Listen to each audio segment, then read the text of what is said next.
Alright, welcome back to the channel. Warhammer Man back in the studio, and today we're taking a look at a couple of things, some new models, and also, some models being reintroduced. We had speculated on something very similar to this in the past, and it's funny seeing it play out now, almost a year later. So, tackle a trio of terrifying vampires in Nightwars, the upcoming expansion for Warhammer Quest Cursed City. So it's no surprise that when a bunch of these models were released individually, that we speculated they were actually a failed Cursed City expansion. Now, how did it fail? Was it, issues with production? Was it issues with potential sales? We don't know. Obviously, there was all kinds of hangups with this. It was a huge debacle. But here they are, the same models. And actually, a couple that we had speculated as well are not here. So maybe there's more to come. So I think it's pretty obvious at this point in time. GW specifically came out and said there would be expansion or an expansion, possibly even expansions. I'm not sure, but I think it's safe to say at this point in time there's going to be multiples. Confirmed. Warhammer Quest Cursed City is coming back. The immersive co-op dungeon crawler set in the age of Sigmar was first released in 2021. So it was obviously a hot mess when it first came out. Sold out instantly. There's a ton of hype behind it. And then it was just completely fell on its face because people couldn't get a hold of it. Any hype it had was just almost immediately ruined. So returned earlier this year as a made-to-order product. And we didn't see nearly what the sales you would have anticipated if this was still in high demand. Will return to store shelves for good this October. And in celebration, we bring news of an expansion. So it will permanently be available from October. I'm seeing this or have seen it available, and also people can back me up in the comments as other people have said it as well. We've seen these Cursed City sets already discounted between 40 and 50%. So it's cheap as $100. So obviously, again, was not like some huge re-release after all this demand and then it just exploded. No, it is literally just sitting around. So it is cool that it's going to be a permanent part of the range. I actually ended up never playing this. I love all of the other like Blackstone Fortress and Warhammer Quest games and everything. But I heard like really bad stuff about this. It's loaded up with awesome miniatures. But again, I never actually played it just because it lost all the hype, honestly. And then I just heard bad things. So it was just a pass. Warhammer Quest Cursed City Nightwars picks up where Cursed City left off, continuing the narrative with new journeys, powerful upgrades, and new rules for horrific enemies that a valiant adventuring party can fight during the curse of night unending. Part of the issue I heard with the game was that none of the monsters have like ranged attacks, and that was part of what made Blackstone Fortress so cool, was that the AI in it was like really good, and part of that was the ranged weapons. In the darkness, suffocating Ulfenkin, one guttering beacon of light stands alone, a survivor's enclave named Haven. What's more, 3 vampiric lords have arrived in the Cursed City with plans to throne of Ebon Citadel. Abandoned after a certain bestial vampire was sent packing with his tail between his legs. To flush these new vampires out, your heroes must undertake new journeys, exclusive to Nightwars. Wipe out Lady Annika, the Thirsting Blade, vampiric taint from Ulfenkern. Disable Camellia Dusang's information networks and raise the vermin-infested territory of Kritza, the Rat Prince, and then face off against each one in a climactic and bloody decapitation. And that's like a type of mission that you play. So here we have like these 3 different vampire lords. This one is like the Rat King. This lady is, I don't know what the other kind of styles of them are, but this one is the Rat King. Pretty cool, honestly, model and everything. Yeah, really like these, but it was pretty clear they were intended to be an expansion. It is funny seeing that play out now. Now, at some point in time, I would expect more expansions, including like the basically like bespoke version of the bad guy, where he's like full on like werewolf. It's an awesome model. But in the meantime, this looks pretty good also. As they gain experience, your heroes will be able to unlock the elite classes with new abilities. They'll need all the help they can get to take down all 3 bloodsuckers and the monstrous creatures that still stalk the streets of Ulfenkarn. Haven is rife with rumors that Radakar himself is among these creatures, having adopted a hideous new form. Okay, so yeah, I mean, sorry, I didn't read ahead there. But Radakar the Wolf is like what he's named in the first game. And then they made a model, Radakar the Beast. And he's like a full-on like ascended into a werewolf form. So I'm guessing that will be the next expansion. And it sounds like they're leading up to that. This expansion contains no miniatures, so you can acquire each of the 3 vampires in turn as you head out on your quest to hunt them down one by one. You'll need a set of fell bats and Radakar the Beast to start immediately. If you've already got a Soulblight Graveyards collection, this expansion unlocks the heap of new narrative opportunities. I thought Radakar the Wolf was the model that you needed.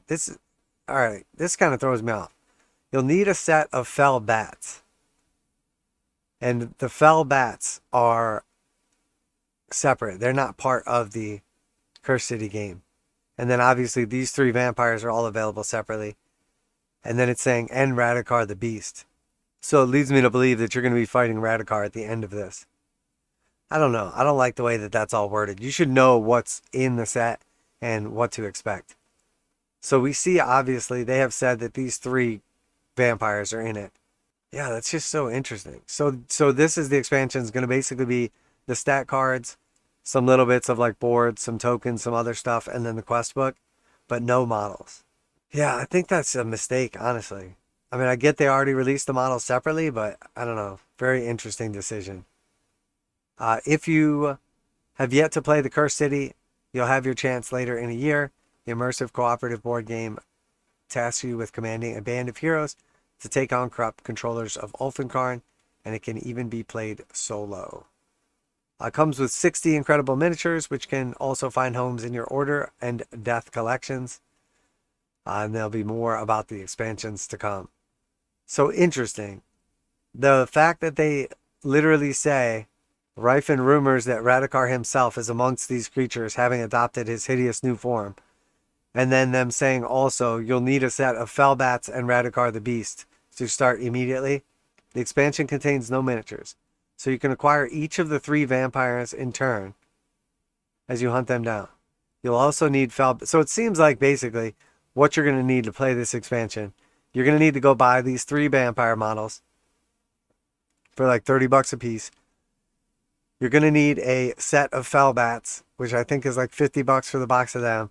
And then you're going to need Radakar the Beast, which I think was about $40 maybe. So for the models separately, you're looking at probably like $200. And then however much they charge for this actual expansion. Let's say, I don't even know, $60 with no models. So this is like a $260 expansion. I don't know. That something seems off with this. If this is the route they're going to go, it's going to be trouble. I think it's good that they offer the miniatures permanently in the range, but not offering some kind of like bundle deal. And maybe I'm off about this. Maybe this is, you need Radakar for a further expansion, not for this expansion specifically. I mean, it shows what comes in the set right here. Maybe this isn't everything shown, but it seems to me like, I mean, this is like basically the backs of these cards. So you would think there would be a third one for the other vampire. You know, I think this is pretty much the Rat King right here. And this is the red hair right there. So I don't know. It seems like they're not showing some stuff that's here. But I honestly don't know. I mean, I don't like the way... I like to know what you're getting when you're buying these things. You don't have to spoil it and show exactly what every card is or whatever. But not giving the miniatures is like, well, who are you even going to fight in this? And it's like, oh, check out the description. And then even the description is kind of vague. So I don't know. I don't like the way this was presented. Maybe we'll get some more information into the near future. At some point in time, I'm sure we'll have some, but very interesting decision indeed. I definitely would prefer a more clear-cut idea what exactly you need. Like the description tells me you're going to need all those models. And then when I start doing the breakdown and I say, okay, so $50 for this and $200 for the models. So now what, you're proxying models to play the expansion? I don't know. I just don't like the route this is going. This was such a huge like hype thing and so much excitement and so much potential. And I think that whatever they're doing here is not going to help it. Selling an expansion without the models, is a terrible idea, in my opinion. That's, why deviate from the thing that you've always done, that it's always worked. Games Workshop has always sold, the no, I shouldn't say always, because there's going to be some fluke like chance out there, or random game, or some expansion, or whatever. There's other times that they've done different stuff, but most of the time, Blackstone Fortress was great. They sold the game Blackstone Fortress, and then you could buy the expansions, and they came with basically a pack like this, and it was perfect. You got your models in it too, though. It was only a couple models. I don't think it would have been crazy for them to put like 3 vampire models, Radakar, the Beast model, and some bats in there, and then charge an appropriate amount for it. I don't know. Very strange. I think anytime we see a company that's been successful doing something deviating from that, it's always a red flag, because usually, you don't want to change up what gets you to the ball, Cinderella. Like if you did something and it's been working for years or decades, why switch it up? So we'll see. We'll see what this all comes down to. I'll do a price breakdown on it when we find out exactly what's in it. But just my rough guess, I think you're looking at probably like $250 for this. And the base game is like $200. The base game comes with 50 plus models and everything to play the game, including your dice, like everything. And this is going to be basically a $250 expansion if you buy the models too. And it comes with minimal amounts of stuff. And then that will included in that $250 is like 3 bat swarms, a big beast, and 3 vampires. Yeah, it's going to be a hard sell. $250 spending, like invested in this, when you get the whole game for $200. And, it's one thing if you get everybody hooked with the main game, but, the way everything worked out with that's sort of like lost all its momentum. So very strange scenario. We'll see how it plays out. You guys can give me your honest opinion down below. Has anybody actually played Curse City? Not watched somebody else play it, not watched a review on it, not read up on forums on it. I want to know if anybody's actually played through the game of Curse City, and give me your honest opinion. How was it? Was it fun? Did you play it with your family? Were they hyped to play it again? Did you guys only get a couple games in and then everybody lost interest? Did you play it solo all the way through and it was fun, but you think it could have been more fun with some other people too? I'm really curious people's honest opinions that have actually played it. I have the game. I've looked through it. It looks cool. It looks okay. I've played all the other games and they were all fun, but I can understand how the main complaints I heard would be viable in this game.